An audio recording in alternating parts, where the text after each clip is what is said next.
Welcome back to Let's Chill, the official, unofficial Central Division Champion podcast.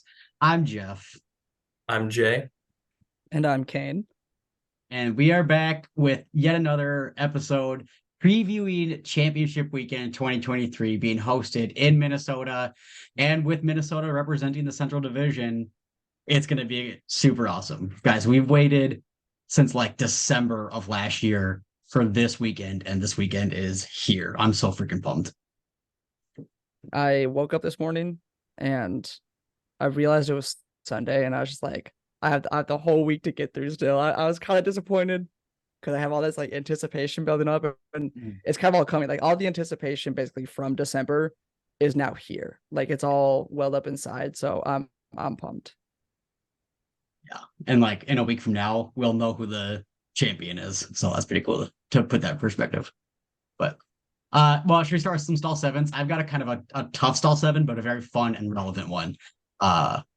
And honestly, I'll give you guys more than 7 seconds, which we never abide by that rule anyway. But Yeah. okay. We'll get a countdown one of these days. Eventually. All right. So between the two of you, I'll give it a little bit easier. Can you name all of the AUDL champions from 2012 till 2022? Does not have to be in order, but well, Okay. ideally, but it doesn't matter. All right. I got Madison twice. What years? You got to give me years. Oh, I gotta tell you the years. 2018 then, because that was the last time they were in championship weekend. 2014, I'm pretty sure. Is that not Do you right? want the right answer or not? 2013. Do you want me to say yes or no? Yeah. That was right. Yeah. That's incorrect. Okay. I'm So pretty 2013 is sure. not right. In fact, they've only won once. I swear they won a second one. Okay. 22 is the Empire. Yep. 21 were the Flyers.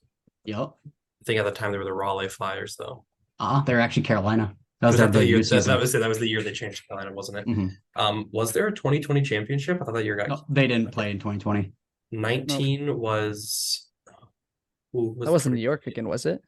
It was the Empire. It was New York. Okay, that's right. Because it went 18 New York and then was the Radicals. Yep. 18 was the Radicals. 2017 was San Jose Spiders. Nope, but you're close. San Diego Growlers then. No. Ooh, Whatever. You're getting close. It's a team that doesn't exist anymore. Yeah. I'm blanking on their name right now. Nope. It's a California team. You're in the right region. It's in my brain. I know what it is. I like this team too. That's the thing. It's the San Francisco Flamethrowers. Yep. Okay, so 2016. Man, it was 2016. I know one of these was either San Diego or Oakland Spiders at one point. Was it 2016 was Oakland? Nope. 2015 was Oakland. 2015 was. 2016. And I don't know 2014. Yes, you're right there. Okay, yeah, 2014 and 15 were Oakland Spiders. 2016, I don't actually know if he was on this team, but Abe Coffin has played for this team. Dallas Roughnecks. They were not the Roughnecks at that point. They had actually already switched over to who they are today. The Legion? They were the Legion? Really? Yeah, I had to check. I thought it was Roughnecks too, but at least on here, on the AUDL site, it says the Legion. I thought they were the Roughnecks. Well, maybe that's because they changed their name. Maybe because it's the Legion now. Yeah, and they still because I'm pretty sure the Roughnecks changed their name to the Legion in like 2 years ago. Yeah. Anyway, okay, and then 2015, 2014 were Oakland Spiders, and then so 2013. Both give us the division. Technically, okay, so 2013 is East Division. 2012 is also East Division. Okay, so one of them's Toronto. That is correct. What year? Yeah, that's 2012. 2012? No, 2013. Okay, 2013. Okay, so because I was like Mark Lloyd. I remember like that name for some reason was like big at the time. So who's the first ever AUDL champion? I do know this, but the city exists like in AUDL, but the team does not. So if you give me the city, I'll give it to you. Boston. Philly. Jay? Philly. Yep, the Philadelphia Spinners. Yeah. Can you say you remember that name was a big name around then? You were like 8 years old. Hey man, 10 years ago. You literally didn't even know Ultimate existed at that point. Okay. I was 9. Thank you. Actually, in the summer of that year, you would have still been 8 because your birthday's in December. I'm 11. So that was a really great stall 2 minutes. I mean, it's a good question. It was a good question. Was a good question. I do have an actual stall 7, and either of you two can answer this. So Jordan Kerr of the Salt Lake Shred leads the Salt Lake Shred in plus minus. Jace Dunabile has the second highest. How far ahead is Jordan Kerr over Jace Dunabile? 23. 23. I'm gonna guess like 15. It's 30. What? Dang. Yeah, that's crazy. He has a plus minus of 89, and Jace Dunabile is at 59. Like, I know I've been watching their games for an article I'm writing, but holy crap, I would, like, he's a sleeper. He's a sleeper. He leads, like, he has the highest assists by like 20 as well. Wait. Who's a sleeper? Who's a sleeper? Jordan Kerr. No, I mean, like, it's Jordan Kerr's a sleeper. Okay, he is the MVP. I've already said this, but like, even I didn't know how much better he was, or how hard he carries his team, because he carries that. Well, no, they have really good players, but he carries that team. Be careful with that. He does not carry that team. That is a very, very, like, everyone has bought into the system. Everyone on that team has bought into the system fully. Like, go back and rewatch the game against the Aviators, and especially listen to the commentary. And just like you can tell that team is very, like, Jordan Kerr is a huge, huge piece of that. But you can tell like everyone else has stepped up and filled in major roles. I mean, you can't like Dunabile has been crazy. I mean, a plus minus of 59 or 58 or whatever he's at. Yeah. Like, if the second place guy has that, that's crazy. Like, what does Bevon have? So I feel like I'm guessing Bevon probably has the highest plus minus on the team. Yeah. So how can we compare Bevon? Are you looking it up, Jay? Actually, Dylan DeClerc has a 49 and Bevon's got a 44. Okay, so there you go. Like, both their second highest player has a higher one than our highest player.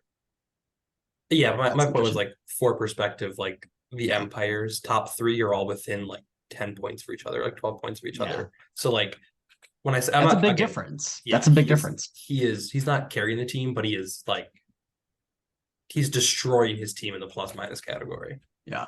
Right. So I came with your Salt 7. Okay. Also about the Salt Lake Shred, because obviously we have to go up against them. They had a very impressive outing in their division championship matchup. They had 15 red zone opportunities. What, like, out of 15, because I'm not going to make you do a percentage because that's a stupid number. What percent or what out of 15 did they convert on in the red zone? I'm going to assume it's not 15, because otherwise that'd be easy, 100%. So we're going to say 14. We're going to give them the highest amount of credit I could. I thought it was 100%. You can guess that. I'm pretty sure they had 100% red zone conversion. I just watched that game, like, 15 yesterday. out of 15 in the red zone. I was saying, like, I just watched that game yesterday. 100%, man. Dang. Which, they are a scary team. Well, they only had like 9 turnovers total in the whole game or something like that. Yeah. Like, I know you're talking about, like, the Empire had 4, and that was like crazy as well. But it's I think, ridiculous, but also they had 9. Like, come on. Yeah. Single digits. Anything under 10 is like. Yeah. So here, great transition. I'm writing an article for the wind chill, the AUDL site. And basically, I was doing a comparison of, like, the Shred are statistically and like subjectively, just passing the eye test, one of the best offenses in the league. And Minnesota is just right up there with the best defense. And, like, in all categories, the Shred have, like, the best completion percentage, like the second best completion. They are very good at hucking the disc. They have one of the highest huck completion percentage, crazy red zone percentage, all that stuff. So that's what the Minnesota Wind Chill are facing this Friday. And again, they're bringing a very strong defense, but it's going to be like that. I wrote my article on Wind Chill Talk a couple weeks ago, like, the unstoppable force meets, or the the unstoppable force meets the unmovable object, right? That's what it is. That's what's going to be on Friday night. That's going to be a really exciting matchup to see. Yeah, Yeah, I think I'm excited for that. I think Ringer the had a really good point in their most recent podcast, or at the time of recording their most recent podcast, where they say like Salt Lake is really good at hucking, and Minnesota has some of the best huck coverage in the league. Like we always have two guys deep looking deep. We have really good like zone huck looks. Minnesota's the quickest team to have one of them peel off a defender and go be the help defense. I mean, if you watch every play, right?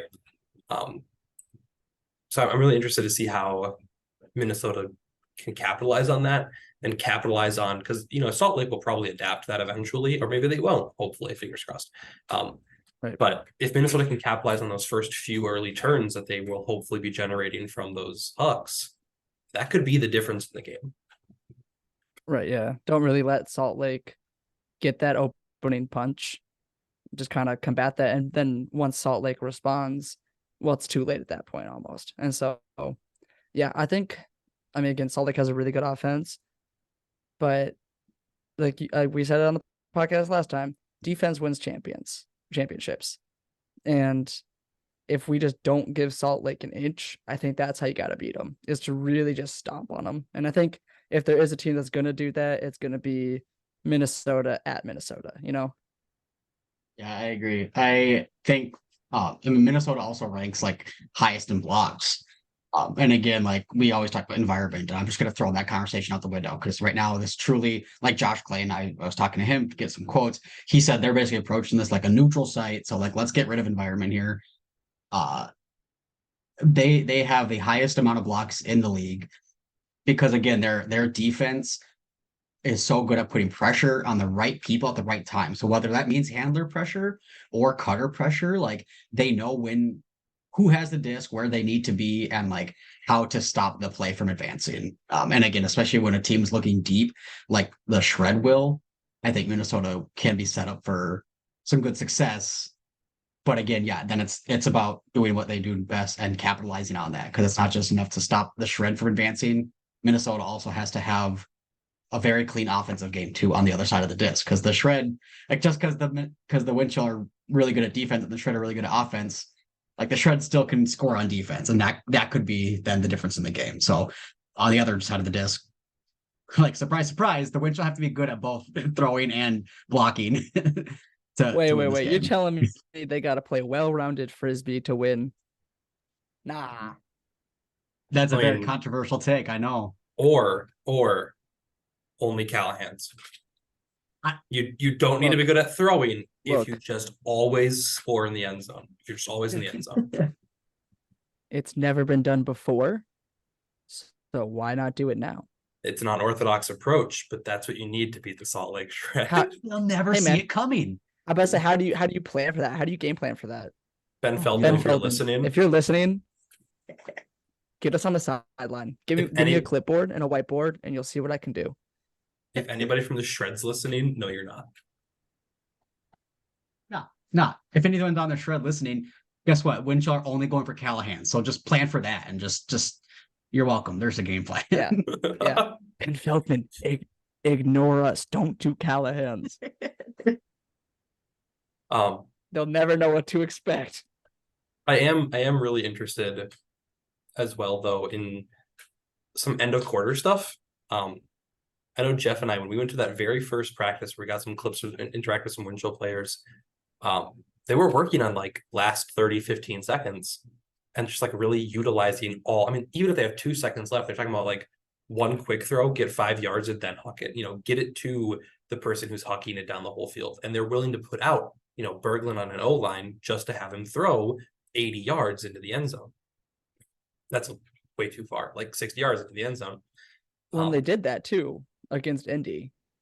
That's what I'm saying. Like I saw that. Yeah. And again, going through all the Shreds games, I gotta say, like Shred are kind of weak to those end of quarter plays.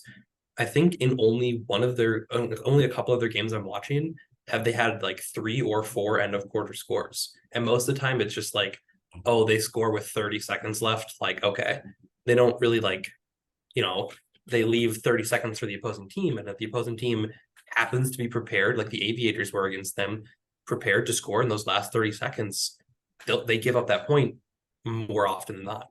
I think actually against the Aviators scored at the end of every single quarter. And against New York scored at the end of 3 of 4 quarters. So like the Shred are weak to end of quarter scores. I was gonna bring that up with the South Division Championship game. I mean, that was basically the last 3 minutes of regular play was just back and forth. They were trying to close out that quarter, and both teams kept doing that. And that's a good point. Like that really, I mean, both teams could make a championship weekend when both teams were doing that. And it went to double overtime. So obviously the team that just happened to do it last, like caught a bad break on the other side. And so, yeah, it's interesting that the Shred has such a high offensive percentage and have one of the best offenses in the league, but it's going to be interesting to see if that offense can handle, a Minnesota offense that they maybe aren't quite used to, if that makes sense. Yeah, and I think importantly as well, Heather Alaska, I might be wrong in this, but I'm pretty sure Minnesota is the only team who won a game this year scoring fewer breaks than their opponents.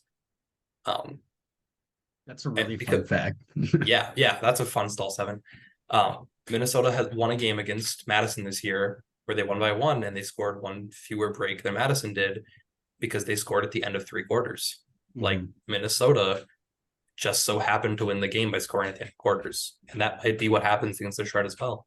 So okay, maybe I'm just like, maybe it's just the end of the weekend. Let's just connect these dots for me. Like how does scoring at the end of the quarter benefit that team overall? Okay, so for example, if the opposing team if the Shred starts with the disc and Minnesota ends at the disc, if you go blow for blow, then the score is tied at the end of that quarter. Well, the next quarter, Minnesota starts with the disc, so they get a mini break. They don't actually get the break, but they get a break essentially. Gotcha, and if they score at the end of that quarter, well, now they're up by 1. Right. If they go blow for blow. So if you do that enough, you can actually win a game without getting any breaks. So you can have a game with 0 breaks and win a game. Yeah. Not likely, but I mean, Minnesota has done something similar. Right. Well, against Madison, I remember that. Yeah. Thanks for connecting those dots. So I think, like, that being said, again, I think their offense is going to be something that is going to be really tested. Like, I don't want to like ignore their defense and be like, oh no, they're fine. Like, they definitely need to play their game that they've been playing. Defense has to be successful and stop this offense. That's one of the best in the league. That goes without saying. I mean, it doesn't because we just keep saying it.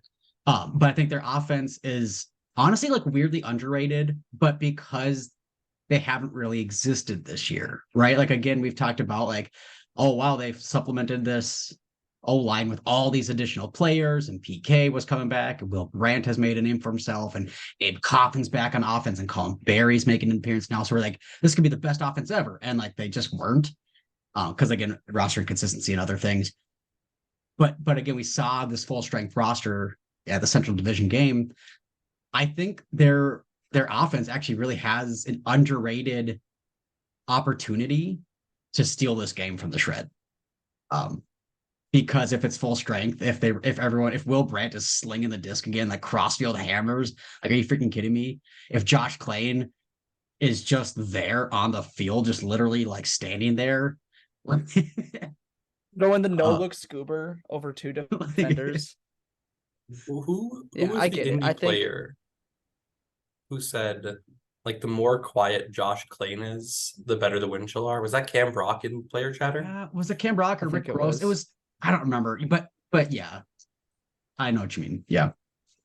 No, I agree. I think in general, Minnesota's offense, like I said, it's just a different approach. I think I don't know. I have a hard time assigning an identity to this year's offense just because it is such a unique identity, it feels like.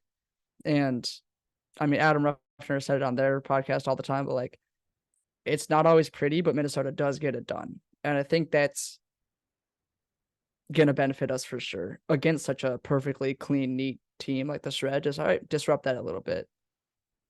So, yeah, it's like, I don't even know how to say this, but I kind of just plus one what Caine just said. Like, they might not have, well, they will have a strategic approach. They're going to have a designated set that they're running and playing strategically, but not having, again, kind of what I said too, like not having that season-long consistency and like, okay, clearly they're the best hucking team in the league. And like they know every time that they run the cleanest vert stack ever. Like not having that again kind of gives them an underrated, under the radar, like what is this team going to be doing on Friday? Like how do we defend them? Because we haven't seen Josh Caine throw into Abe Coffin all the time or whatever. Like we don't get to see a lot of film of that, so we don't necessarily know how to approach this game. So like putting an optimistic spin on kind of a weirdly pessimistic idea, like Minnesota's offense could kind of make a difference. That's a good 100%. point. I kind of want to, what you just said, like really stood out to me with the Josh Caine to Abe Coffin. Like, there's not a lot of film for that. I'm thinking like there's a lot of really like iconic connections. It feels like Caine to Snyder. We see that all the time. Let's be honest though, I don't think the last 2 games there was more than one, big hook from Caine to Snyder. And that's not to say that that doesn't work when they do it, but I really do think that the whole team on offense has really been pulling its own weight. And like, yes, there's those massive connections like Caine to Snyder, but there's also a lot of really underrated ones like Will Brandt to anybody or Tristan Van de Mortel to himself. Like there's just a lot of really good connections on the offensive line that have just developed in this season that they kind of had to. Like if the windshield didn't scrape together an identity, they would have lost. And I think by going through the gauntlet that was the regular season, they really just forged this like unique, like I said, unique and strong offense that is hard to plan against because it wasn't planned for. And nice. It reminds me of when Cole Berry was on the podcast, and we've brought this up a couple of times, of how he said he is basically on the O-line to draw that mismatch where they have Snyder as like wide receiver 1 kind of thing, and they have put wide receiver 2 here. I'm liking on Oliver Cutters right now for some reason, but like they have, so like you're gonna put your 2 strongest defenders on their 2 strongest cutters, and then you have Colin Berry, who's like wide receiver 3, but also he becomes that first primary look because you've got the 2 best players on our 2 best players. So kind of like you said, Caine, yeah, like there's kind of these undernoticed, underdeveloped connections that make sense that people don't necessarily know how to plan for. Because you're just going for, okay, you have Justin Jefferson, like we got to stop Justin Jefferson, but we got other receivers now that Kirk Cousins is throwing to, and like you got to plan for that too. So I just think it's hilarious you couldn't think of Devon. Ah, man, Like, it's really funny. I wasn't gonna say anything. I was like, I can't think of any cutters. They only have 1 cutter, and that's Quinn Snyder. Quinn Snyder, someone who baby. hasn't really been, has like only played like 5 games this season or something like that as well. Snyder, if you're listening, man, we love to get you on the podcast. But I think I'm sorry. I think another thing that Colin Berry brings that's kind of underrated is he's like 6'3", 6'4". He's tall, right? Like I know there are some guys like, I mean, I don't know how tall Babbitt is or how tall like some of these guys are like 6'6", 6'7". They're giants. Like I mean, most of these guys are close to 6 foot, 6'1". And even like that 2 inches, can't phrase it like that. But that 2 inches is a lot, So we're clipping that. But like, yeah, so Colin Berry, and he's lanky too. Like he has got long arms. And that's again like what we've been saying this whole time is how do you play against Colin Berry when you've never seen Colin Berry really playing? When you're not like watching for Colin Berry. I mean, I know these guys are watching their film, they're looking at every player, they're doing their due diligence. Don't get me wrong, but I mean, Colin Berry hasn't been doing these highlight reel layouts that he can definitely do, that he can definitely be making. Like, yeah, Dylan DeClercq always lays out for a block, but Tanner Barkis does every now and again, and he doesn't do it every game. So you're not expecting him to be running these poaches that he gets his layout blocks on. And we can be expecting these defensive looks and these offensive looks that, again, like Salt Lake hasn't been able to prepare for because Minnesota doesn't necessarily play against the teams that they have to do it against. Yeah, I think Minnesota's O-line is the Central Division's best kept secret. Yeah, and I think this is something that like bothered me throughout the whole season is everyone talks about the Central Division as the weakest, so they sort of overlook Indy, they sort of overlook Minnesota, the two best teams this year. And I think that might be a little bit unfair. Like Minnesota hasn't had a ton of highlight performances because, I mean, no offense to Detroit Mechanics, but you're not going to have a highlight performance against the Detroit Mechanics. Madison Radicals went 4-8 this year, and all of our games were close with them, but also there were no highlight performances from Minnesota because we won all of our games against them. There was no need to have that, super stellar play. It was just we got lazy in a couple of quarters, Madison caught up, and then we ended up winning. Yeah, I think Minnesota is definitely going to open up another dimension of their game. I think they're going to massively expand upon what they have already. And part of that is that they've kind of had to piece together this system and this team together this year. And looking at it from like game 1 of the season all the way to Central Division Championship and just seeing the team, I don't even want to say get better, but just like polish the parts of the game that weren't working and really just round off the team. And I think, yeah, they're ready to open up and let loose at championship weekend and really show everyone like, yeah, the Central Division isn't weak. Just watch. Yeah. Yeah. In a way, they kind of remind me of the Strike, just like well-rounded. They fill in as needed. They're a team, again, they're not relying on, and like I think all these teams, we can point to like on the Empire right away. You think of at least 3 names stick out right away. And on the Shred, we were just talking earlier, like they've got a whole lineup of people who can fill in. But truly, I think Minnesota, like they're playing Max Longchamp at that practice that Jay and I were at preseason. The phrase he used that stood out to me was unselfish ultimate. And again, I think necessarily like ultimate is a very team-oriented sport, obviously, but I think Minnesota has unlocked that meaning for them, and I think it's driven their success this season. I agree with that, and I think aside from being unselfish, it's also this like idea of there's always the next player up, I mean, part of the reason Salt Lake has, a 30-point plus minus discrepancy between Jordan Kerr and Jason Dunabile is because, I mean, Jordan Kerr throws a lot of assists and Jason Dunabile is mostly a cutter and he gets a lot of goals as well.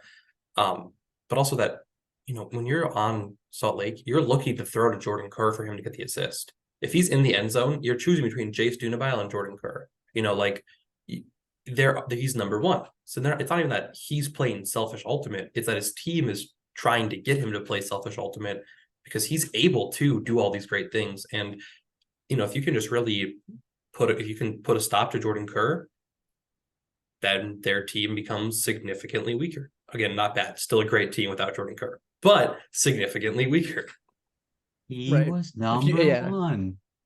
I see your point of like eliminating such a cornerstone part of their offense or their defense, if you want to flip the script that way too, for any team really, if they have such a key identity in one player or one style of play. Obviously, your plan is to adapt to face that. And, the response from the Shred would be, okay, how do we adapt to how they're going to adapt? But the thing with Minnesota is that, again, I don't really think you can kind of plan for, I don't want to call it a sporadic team, but a team that gets it done game by game, It reminds me of he who shall not be named, who left the Chicago Union to go play with the Aviators. So how'd that work out for you? Yeah, right. So kind of shifting a little bit, I'm curious to see their approach like on Saturday, like assuming they win Friday. And so this is the tricky thing. We kind of touched on a little bit of like the wind chill, generally speaking, like they've had a couple weekends of like double headers of having to conserve energy and figure out their players for multiple games in weekend. But this is going to be a full weekend of the toughest, most competitive ultimate they'll have played all season long. Like they have to go against the Shred for sure. And then if they win, assuming they win, they'll have to go against most likely the Empire, but even against the Soul. Like that's not going to be an easy game. Uh, that's gonna be really tough. And so like I'm really nervous for Saturday if they advance to Saturday. Like Josh Caine said in my article I'm putting in, like they're going balls out. Like they have to, it's a spare no expense because it's win or go home. He didn't say that. That's my phrasing, but I'm sure Josh Caine he would say that. He would say it. Yeah. But so like they're sparing no expense. They have to put all their strongest players out and conserve no energy for for Saturday night. How do you think that's going to play into a factor on Saturday against another really tough opponent? I look to last year. I mean, it's literally the exact same matchups: East versus South, Central versus West. I mean, if Minnesota goes all out and the Chicago beat the Summit last year, if Minnesota beat the Shred this year, and the Empire beat the Soul, I think it's going to look really similar to last year. I think, the Empire is they are the best team in Ultimate. They have some of the best players in Ultimate, some of the most well-conditioned players in Ultimate. I mean, part of the reason why the Empire is so good is because they never get tired. I mean, these guys these guys live and breathe conditioning, and you can tell. Yes. So I think it'd probably play out similar to last year, which is unfortunate. But I can also see it being that, Minnesota has some young guys, and like we've talked to some of these guys. They're fun, cool, like great guys who will definitely celebrate their win, but then also like go to bed. Like they're not gonna they know they have work to do still. So they will definitely get their rest. They'll definitely, I know there's only so much rest you can get in 24 hours, but they'll get all the rest they can get. They're not going to overexert themselves. I think they'll rest up as much as they possibly can for that matchup.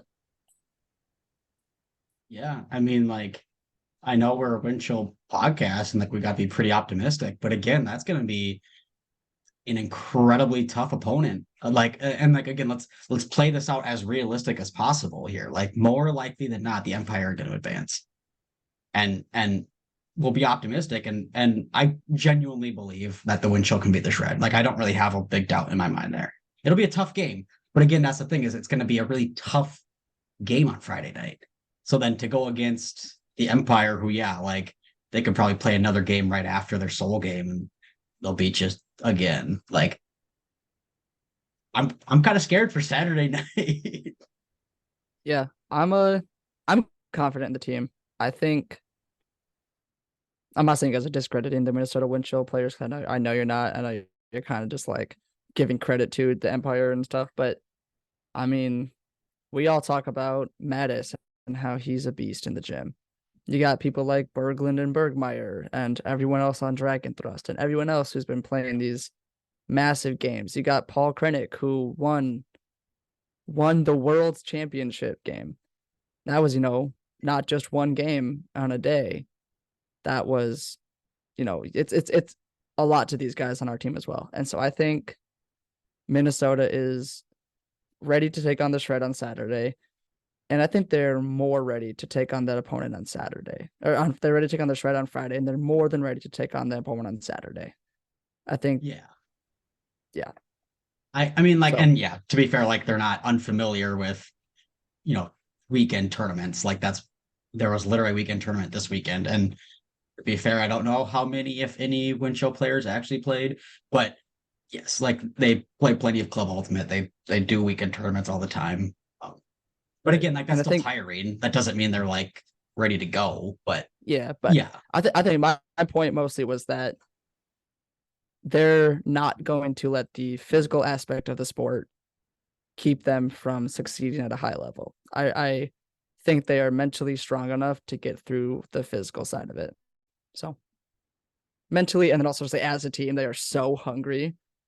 It doesn't matter what you throw at them; they're get it.